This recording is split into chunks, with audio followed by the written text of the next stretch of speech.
You're sitting in a dim apartment, barely breathing. A weak foreign radio signal crackles in the background, the kind you're not supposed to hear, the kind that can ruin your life if anyone else hears it with you. Then it happens. A knock. Not loud. Not aggressive, just precise. You freeze instantly, your entire body locking in place, because in North Korea, no one knocks like that unless they already know something. Your mind starts racing. You replay everything. Every word you've said, every person you've talked to, every moment you let your guard down. Who told them? Was it your neighbor? The man you greeted this morning? The woman downstairs who always watches too closely? Or worse, was it someone you trusted? The knock comes again. Slower this time. More certain. Like whoever's on the other side already knows you're inside, already knows you're thinking, already knows you're afraid. And in that moment, something becomes painfully clear. This didn't start tonight. It didn't start with the radio. It started long before this moment. It started the day you became part of the system. Because in North Korea, surveillance isn't just something done to people. It's something people participate in, often without realizing when it begins. You don't apply for this role. You don't train for it. You don't even recognize it when it starts. It begins quietly.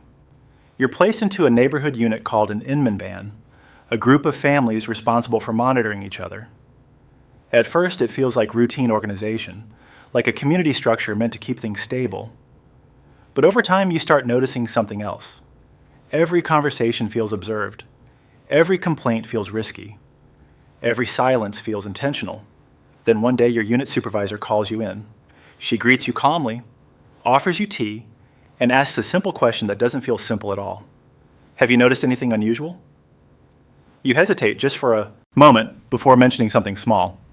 A neighbor who comes home late. A habit that feels slightly off. Nothing serious. She writes it down. Thanks you. And that's it. You leave thinking nothing has changed. But something has, because from that moment forward, you are no longer just a citizen. You are a participant. You're standing in a narrow hallway, pretending to adjust your shoe. Inside the room next to you, two neighbors are whispering. You catch a single sentence, something critical, something dangerous if repeated. You don't react. You don't move. But you remember every word, because now remembering has consequences. Days pass, then weeks, and nothing happens until you're called in again. This time the questions are more specific, more targeted, less casual. You start to understand that you're not being asked for opinions. You're being evaluated. You begin to listen differently. You notice patterns. You watch people more carefully than you ever have before. And slowly, without ever making a decision, you step into the lowest level of a system you can't see, can't measure, and can't leave. Because the system doesn't rely on cameras or machines, it relies on people.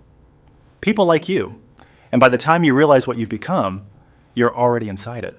Level 1, the listener. This is where your role becomes real, even if no one ever formally tells you that it has. You're called back into the same room, but this time, there's no casual conversation, no soft introduction. A small notebook is placed in front of you, and you're told to use it for your observations. That's when you understand. You are now a listener. At this level, your role is simple in theory, but heavy in reality. You observe the people around you, you remember what they say and how they behave, and you report anything that feels unusual or out of place. You didn't choose this position. You reached it by speaking once, by answering a question that seemed harmless at the time.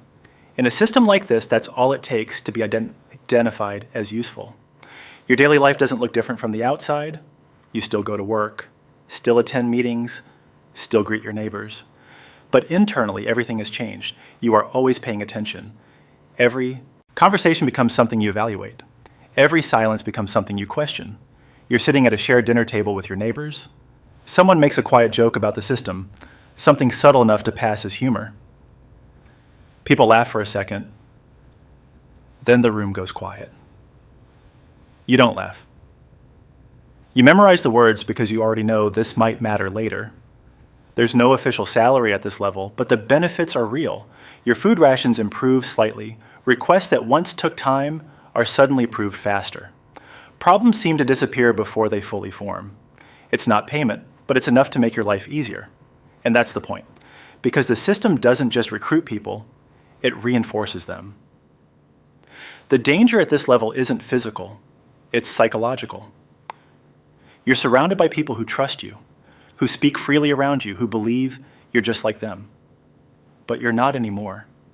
And deep down, worse, you don't know who else is doing the same thing you are. You're walking home with a neighbor who starts complaining about food shortages. You nod, even agree with them, letting the conversation continue naturally. But the entire time, part of your mind is already deciding whether this is something worth reporting, whether these words will follow them after tonight. You move up from this level when your reports start to matter. When something you say leads to action, even small action, you become valuable. And once you become valuable, you are noticed. That's when the system starts to pull you deeper. Because at the lowest level, you are just listening. But the system doesn't need listeners forever. It needs people who can carry information without breaking. And that's where you go next. Level 2, the whisper carrier. The transition is subtle, but the consequences are not. You're called in again, and this time there is no notebook waiting for you. Instead, you're given a short instruction, something simple on the surface, but far more serious underneath. Pass this along. That's when you understand your role has changed. You are now a whisper carrier. At this level, you no longer record information, you move it. You become a human link between those who observe and those who act. Everything is verbal, everything is memorized, and nothing is written down. You reach this position because you prove you could observe without drawing attention and report without hesitation. That combination makes you reliable, and reliability is what the system values most. Your daily responsibilities revolve around precision.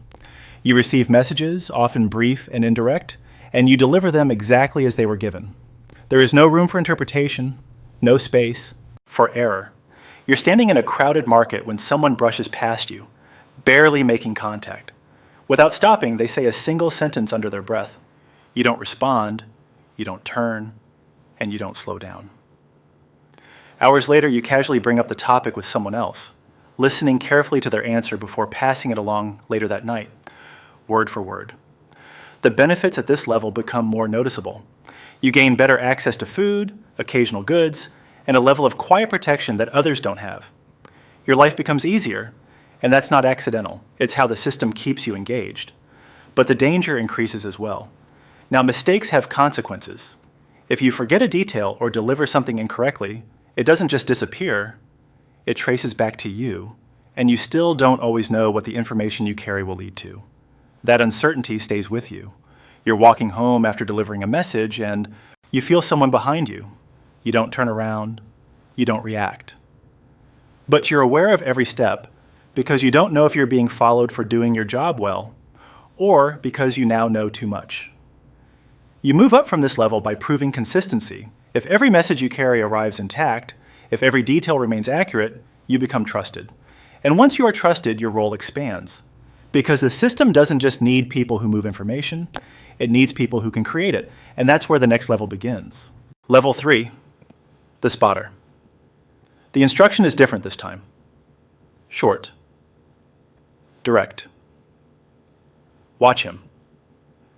That's when your role changes completely. You are now a spotter. At this level, you are no longer observing general behavior. You are assigned specific individuals, and your job is to identify patterns, deviations, and anything that could be interpreted as a threat. You reached this position because you proved you could handle responsibility. Your reports led to action, and that's what the system values most. Your daily life becomes structured around observation. You follow routines, track behavior, and note even the smallest changes. You don't just watch what people do, you watch how they do it.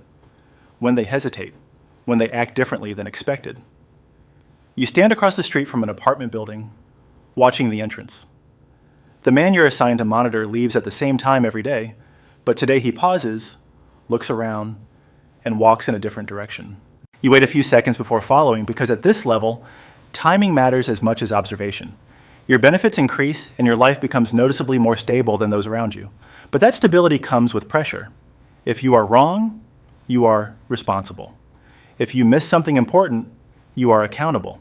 And accountability at this level is not forgiving. You sit across from your target at work, talking casually. They make a quiet complaint about something they think is safe to say.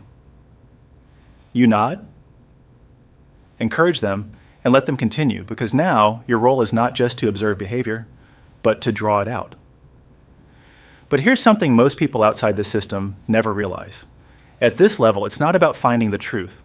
It's about confirming suspicion. If someone is watched long enough, they will eventually say something. And when they do, it justifies everything that came before it. That's how the system sustains itself. And now, you are part of that process, because the next step takes you even closer. Closer than observation. Closer than surveillance. You don't just watch people anymore, you become part of their lives. Level 4, the embedded informant. You're told to spend time with someone, and this time there is no ambiguity. You are now an embedded informant. At this level, you are placed directly inside someone's life. You build trust, form relationships, and create an environment where people feel safe enough to speak freely. You reach this level because you demonstrated control, not just over information, but over people. You know how to ask the right questions, how to listen without reacting, and how to make others feel comfortable. Your daily responsibilities revolve around connection. You share meals, conversations, and experiences with your target, all while guiding discussions in ways that reveal more than they intend. You sit on the floor of a small apartment, sharing a drink.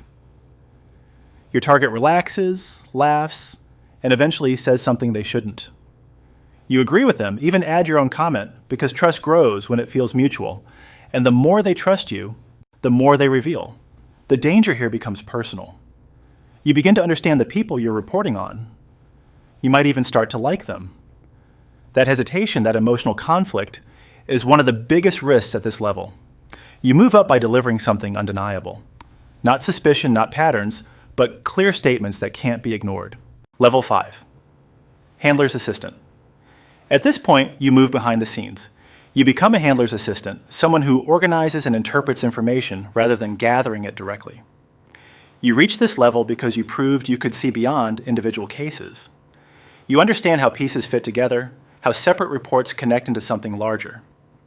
Your daily responsibilities involve reviewing multiple sources, comparing details, and identifying patterns that others might miss. You sit at a desk covered in reports, each one describing different people and different situations. At first, nothing connects. Then you notice a repeated name, a shared detail that appears across multiple accounts. You mark it and pass it forward, knowing that this small connection will lead to something much larger. At this level, the danger is knowledge. You begin to see how decisions are made, how small pieces of information lead to large consequences. And once you understand that, you cannot ignore it. You move up by thinking like the system itself, anticipating problems before they fully appear. Level 6, the regional handler. You're given responsibility for an entire district, and with that responsibility comes control. As a regional handler, you no longer gather or organize information. You direct it. You assign targets, manage informants, and decide what matters. You reach this level because you demonstrated long-term reliability and the ability to maintain stability.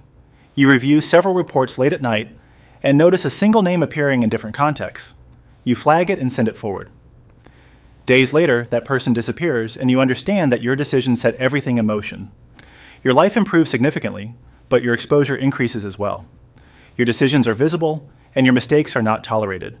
You move up by maintaining control, by ensuring your region remains quiet and predictable. Level 7, the state security liaison. At this level, you are no longer tied to a single region. You begin influencing strategy across larger areas. You analyze trends, identify potential unrest, and recommend actions that shape how the system responds. During a meeting, you notice subtle signs of instability in one region. You suggest increasing observation. Weeks later, surveillance intensifies and everything changes there, all because of a single recommendation. The danger here is no longer individual failure, it's alignment. You must remain perfectly aligned with power, because even small miscalculations can have serious consequences. Level 8. The silent architect. At the highest level, you no longer follow the system. You shape it. As a silent architect, you influence how surveillance itself operates. You decide where attention goes, how pressure is applied, and how the network evolves. You study a map and notice a region that seems too quiet. You increase observation there, and soon reports begin to surface, revealing problems that were always present but never fully seen. At this level, you have everything most people don't: stability, access, control. But you're not safe, because even here you're still part of the system, still observed, still replaceable. At the beginning, you feared being watched, then you feared making mistakes. At the top, you fear becoming irrelevant, because power in this system is not about authority, it's about usefulness. You started by listening, then reporting, then shaping lives. And somewhere along the way, you stopped asking whether something was right or wrong. You only asked whether it worked. That is the hidden cost, because there is no level where you become safe, only levels where you become more exposed. So the real question was never how high you could climb. It was how much of yourself you were willing to lose before you realized you were no longer climbing at all. You were surviving. And in a system like this, survival is the only thing that ever mattered.